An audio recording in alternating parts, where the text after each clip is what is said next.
नमस्कार, मी भारती. माझं YouTube channel Shilwant फॅमिलीमध्ये तुमचं मनापासून खूप खूप स्वागत आहे. चला तर आज आपण बनवणार आहोत पिठलं कसं करायचं, कशा पद्धतीत करायचं, सोप्या पद्धतीत मी सांगत आहे. झणझणीत पिठलं आपण करणार आहोत. तर सर्वात पहिलं मी इथे काय घेतलेलं आहे, 4 मिरच्या घेतलेल्या आहेत. त्यानंतर थोडंसं जिरं घेतलेलं आहे. 10-12 मी अशा लसणाच्या पाकळ्या घेतलेल्या आहेत. आणि इथे बघू शकता 1 वाटी मी बेसन घेतलेलं आहे. तर कशा पद्धतीत, एकदम सोप्या पद्धतीत मी सांगत आहे तुम्हाला. व्हिडिओवरती, चॅनलवरती नवीन असेल तर आता सबस्क्राईब करून ठेवा, कारण की अशात नवीन रेसिपी तुमच्यापर्यंत मी दाखवण्याचा प्रयत्न करेन. तर आपल्याला काय करायचं आहे, इथे मी मिक्सरचं भांडं घेतलेलं आहे. त्यामध्ये आपल्याला 4 मिरच्या घालायच्या आहेत, लसूण आणि जिरं घालायचं आहे आणि थोडी कोथिंबीर घालायची आहे. छान अशी कोथिंबीर घालून घेऊया आणि ही आपल्याला चांगले मिक्सरला बारीक करून घ्यायचं आहे. तर बघू शकता छान असं मिक्सरमध्ये असं मी वाटून घेतलेलं आहे. यामध्ये आपण कसल्याही प्रकारचं पाणी वगैरे काहीही घातलेलं नाही आहे. तर चला, पाणी अजिबात घालायचं नाही आहे तुम्हाला वाटणामध्ये. आणि इथं आता बेसन जे घेतलेलं आहे, इथे मी 1 पेला घेतलेला आहे. तर आपल्याला काय करायचं आहे, यामध्ये बेसन घालायचं आहे.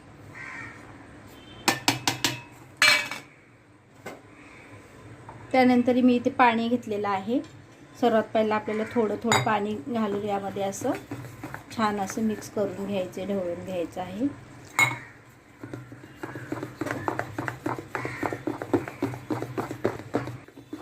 आता असं मधोमध आपल्याला चम्मच ठेवून असं गोल गोल फिरवायचं आहे. ते लगेच होऊन जाते.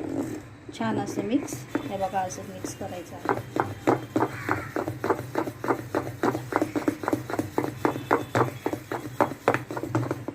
पुन्हा थोडं पाणी घालूया. तर थोडं थोडं पाणी घालून आपल्याला पातळ पिठ करून घ्यायचं आहे, पातळ एकदम. याच्यामध्ये थोडं पण अशी गट्ट्या गट्ट्या राहिल्या नाही पाहिजे. छान असं मिक्स करून घेऊया. तर हे बघा छान असं आपण पातळ करून घेतलेलं आहे एकदम. अजिबात त्यामध्ये काय राहिलेलं नाही आहे. तर चला, तर आपण इथे 2 कांदे घेतलेले आहेत. ते कांदे चांगले आपण बारीक चिरून घेऊया. तर कांदा बघा चांगला असा बारीक चिरून घेतलेला आहे. तर आता आपल्याला यामध्ये हळद आणि मीठ घालून घेऊया आपण सर्वात पहिला. तर इथं आपण अर्धा चम्मच हळद घातलेली आहे आणि 2 चम्मच मीठ घातलेलं आहे. त्यालाही चांगलं मिक्स करून घेऊया. पहिला आपण इथे पॅन गरम करायला ठेवलेला आहे. त्यामध्ये आपण तेल घालून घेऊया. छान असं 2-3 पळी तेल घालून घेऊया आपण.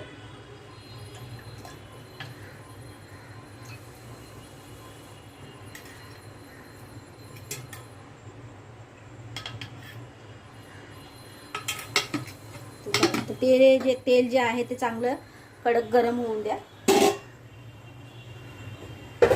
तेल जे आहे ते आपलं चांगलं गरम झालेलं आहे.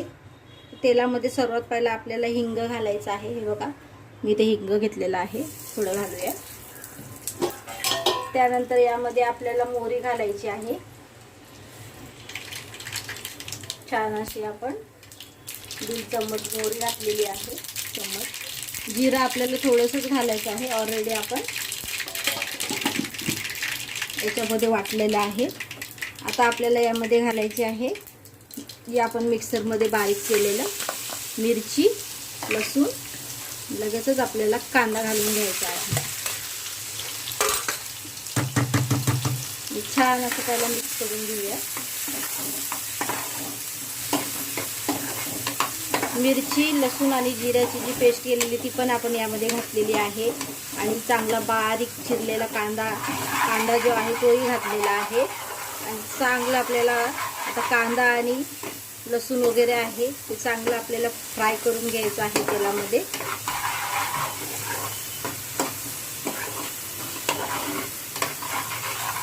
असे छान असं फ्राय झालेलं आहे तेलामध्ये. आता आपल्याला काय करायचे, ते बघा आपण चांगलं असं बेसन असं पाण्यामध्ये मिक्स करून घेतलेलं आहे. तर हे आपल्याला आता थोडं थोडं घालून असं एका हाताने आपल्याला असं चमच्याने ढवळायचं आहे आणि एका हाताने आपल्याला यामध्ये घालायचं आहे.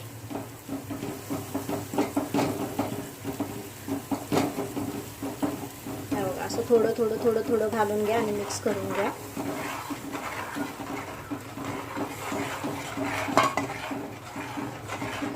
छान पहिला मिक्स करून घ्या असं. आता आपल्याला काय करायचे, यामध्ये पाणी घालायचं आहे. तर मी इथे आता असे 2 मोठे ग्लास पाणी घालणार आहे. चला आपण 1 ग्लास पाणी घातलेलं आहे. यामध्ये आपल्याला आता आणखी 1 ग्लास पाणी घालायचं आहे. सर्वात पहिला काय करूया, आपण या मिक्सरच्या भांड्यामध्ये थोडं पाणी घालून घेऊया. ज्याच्यामध्ये आपण हे वाटलेलं होतं ते पाणी यामध्ये घालूया. त्यानंतर इथे बेसनाचं पेला आहे, त्यामध्ये पाणी घालून असं मिक्स करून घेऊया. आणि आपल्याला आता या ज्या गुठळ्या दिसतात ना, त्या अशा आपल्याला चांगल्या हलवून हलवून छान असं एकजीव पातळ करून घ्यायचं आहे.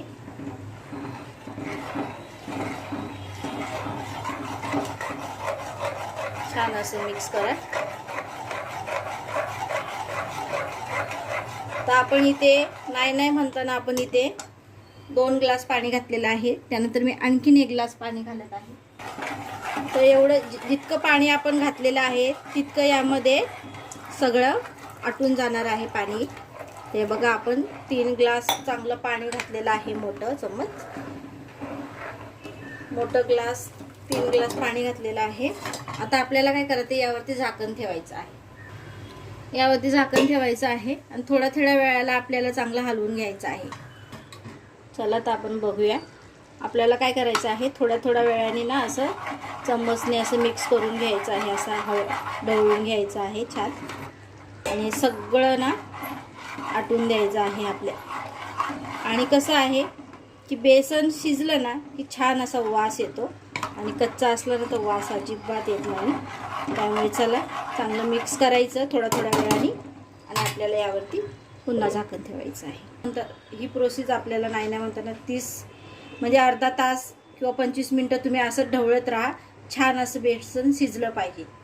चला पुन्हा बघूया आपण. आपलं पिठलं चांगलं असं शिजलेलं आहे. आपण काय केलेलं, स्लो गॅसवरतीच आपण 25 मिनटं आपण चांगलं शिजून घेतलेलं आहे छान असं. तर आपल्याला काय करायचं आहे, आता या साईडला ना हे छोटं भांडं ठेवलेलं आहे गरम करायला. त्यामध्ये आपल्याला घालायचं आहे तेल.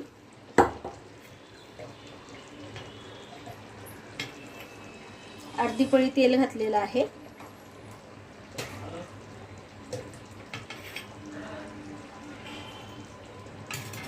तेल चांगलं आपण आता गरम करून घेऊया. आपल्याला यामध्ये फोडणी द्यायची आहे. आपलं तेल गरम झालेलं आहे, हे खाली घेऊया. यामध्ये आपल्याला घालायचं आहे 1 चम्मच लाल तिखट घालायचं आहे. चांगलं असं मिक्स करायचं आहे. लगेचच आपल्याला अशी फोडणी द्यायची आहे. आणि यावरती आपल्याला अशी कोथिंबीर घालायची आहे बारीक चिरून. ते बघा आपलं झटपट बनणारं पिठलं तयार आहे. हे तुम्ही भातासोबत किंवा भाकरीसोबत किंवा चपातीसोबत कशाही सोबत तुम्ही खाऊ शकता. खूप छान लागते. आणि तुम्हाला अजून जर हे सगळं आटवायचं असेल तर आणखी थोडंसं शिजवून घ्या. जेवढं शिजलं तेवढं चांगलं लागते. आणि व्हिडिओवरती चॅनलवरती नवीन असेल तर सबस्क्राईब करून ठेवा. अशाच नवीन रेसिपी तुमच्यापर्यंत पोहोचवण्याचा मी प्रयत्न करेल. आणि व्हिडिओ बघितल्याबद्दल थँक्यू.